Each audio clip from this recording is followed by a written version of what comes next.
Syarikat-syarikat Singapura kini mempunyai laluan baru untuk memasuki pasaran Amerika Syarikat. Ini dengan penubuhan sebuah agensi pemerintah baru yang akan beri tumpuan dalam membantu mereka bertapak di San Francisco, yang juga merupakan pejabat ketiga Enterprise Singapore di Amerika Syarikat. Di kalangan pelbagai syarikat global terkemuka di Silicon Valley, terdapat syarikat bioteknologi Lucence yang mewakili Singapura di hub teknologi tersebut. Meskipun bidang R&D bagi syarikat ini kebanyakannya dijalankan di Singapura, pemimpin kanan Lucence mengatakan syarikatnya banyak meraih manfaat daripada budaya dan bakat teknikal yang ditawarkan hub tersebut. Mengisi keperluan pasaran Amerika, turut meletakkan Lucence di pentas antarabangsa.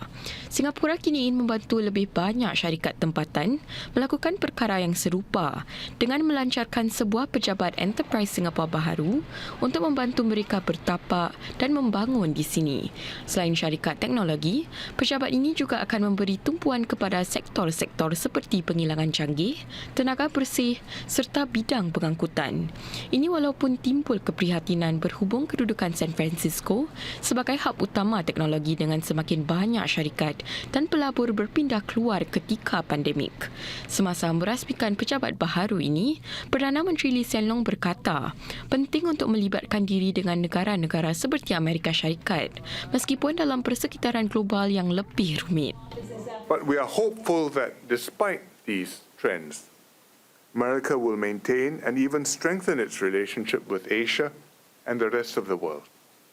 Because countries, even big countries, still need to do business and trade with one another, not just for our collective prosperity, but also because trade is an important facet of international cooperation and peace.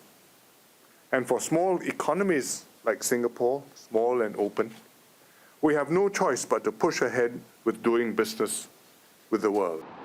Tambah PM Lee, Singapura perlu terus melakukan yang terbaik untuk bererat kerjasama dan San Francisco adalah tempat penting untuk mencapainya kerana ia berupaya mempertingkatkan syarikat pemula ke persada dunia. PM Lee juga sempat bertemu dengan lebih 500 rakyat Singapura yang menetap di wilayah Bay Area San Francisco dan sekitarnya. Beliau memberitahu mereka bahawa Amerika Syarikat dan Singapura boleh berpadu tenaga untuk bekerjasama dalam banyak bidang. Ini sekalipun kedua-duanya mempunyai sudut pandangan berbeza berhubung apa yang berlaku di dunia. PM Lee berharap interaksi yang dipertingkat antara rakyat Singapura dengan penduduk Amerika boleh membantu kedua-dua pihak untuk menjalin kerjasama lebih erat. Menteri Pertahanan Singapura Ng Eng Hen menegaskan keamanan di rantau ini boleh lenyap dalam sekelip mata jika para pemimpin tidak peka. Dr. The lesson for us in this region is that while we are now a relative area of peace and security, we can lose it if we as leaders in our nations do not pay attention. And I dread to think what would happen if there was conflict in Asia. I'm not sure that the world can stomach or tolerate a war in Europe, the deteriorating situation in the Middle East and Asia. Dr. Ng kini berada di Jakarta untuk menghadiri mesyuarat Menteri Pertahanan ASEAN ADMM yang ke-17 dan ADMM Plus yang ke-10. Semasa sesi siang tadi, para Menteri Pertahanan ASEAN mengesahkan komitmen mereka untuk memperkukuh kerjasama bagi menangani cabaran keselamatan serantau. Setiausaha Pertahanan Amerika Lloyd Austin yang turut sama hadir berikrar untuk menunjukkan sokongan dan komitmen teguh kepada rantau ini. Dr. Ng akan menghadiri mesyuarat ke-10 ADMM Plus esok yang juga melibatkan rakan-rakan ASEAN seperti Amerika Syarikat, China, Jepun dan Korea Selatan. Presiden Tharman Shanmugaratnam berkata penggunaan kecerdasan buatan AI yang meningkat dapat membantu negara-negara yang kekurangan tenaga pekerja seperti Singapura. Ini kerana AI boleh lakukan fungsi-fungsi harian niaga seperti pengurusan rantaian bekalan atau khidmat pelanggan bagi meredakan kekurangan tenaga pekerja dalam sektor-sektor ini. AI and it's good for countries like Singapore because we are short of people. We don't have many programmers and coders and so on. But AI is actually going to take over a large number of programming jobs. and it's going to make it easier for labour-short societies like Singapore. Encik Tarman berkata demikian di sebuah pesta fintech yang berlangsung di sini. Acara tahunan tersebut mengemukakan tren-tren baharu dalam sektor khidmat keuangan dan teknologi. Dalam kesempatan itu, Presiden Tarman turut memberi amaran tentang risiko kecerdasan buatan AI. Misalnya, ramai pekerja kolar putih harus menimba kemahiran baharu sekiranya ingin kekal bekerja. Beliau turut menarik perhatian AI harus dikawal selia memandangkan boleh menghasilkan berita-berita palsu yang dapat menggugat demokrasi. Sebuah pusat baru ditubuhkan bagi membantu para majikan untuk mereka semula pekerjaan. Pusat itu akan menyediakan kepakaran daripada para karyawan sumber manusia atau HR serta panduan selangkah demi selangkah bagi membantu firma mengubah tenaga kerja masing-masing. Mereka semula pekerjaan melibatkan penyusunan semula tugas dan peranan untuk membantu perniagaan mencapai perubahan. Ia juga bertujuan mewujudkan jenis pekerjaan dengan nilai lebih tinggi.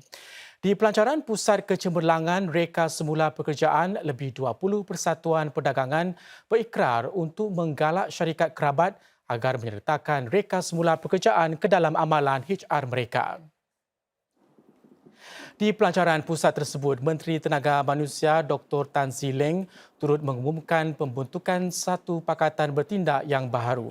Ia bertujuan memperluaskan akses kepada bakat. Pakatan itu memberi tumpuan kepada sektor seperti penghilangan dan runcit selain menawarkan huraian bagi membantu para majikan mengambil dan mengekalkan bakat. Saudara, semua warga Singapura berusia 21 tahun ke atas atau hampir 3 juta penduduk akan menerima antara 200 hingga 800 dolar Disember ini. Ini adalah sebahagian pakej jaminan yang bertujuan membantu rakyat tangani kenaikan inflasi dan kos sara hidup. Lebih 10 bilion dolar diperuntukkan untuk tujuan tersebut. Rakyat Singapura boleh memeriksa kelayakan mereka melalui laman web rasmi pakej jaminan menggunakan SingPass mereka dan bayaran akan diagihkan menerusi PayNow. Agihan ini dijangka dapat mengimbangi perbelanjaan tambahan GST untuk kebanyakan isi rumah bagi sekurang-kurangnya 5 tahun atau sedekad bagi golongan bergaji rendah. Rakyat setempat dijangka menerima lebih banyak bantuan pada Januari dan Februari depan dalam bentuk rebat bil api air, voucher CDC dan tokokan MediSave. Saudara, daya tarikan Bird Paradise dibuka secara rasmi hari ini menawarkan pelbagai pengalaman baru. Dan sejak mula beroperasi Mei lalu, ia menerima lebih 1,5 juta pengunjung dari luar dan dalam negara.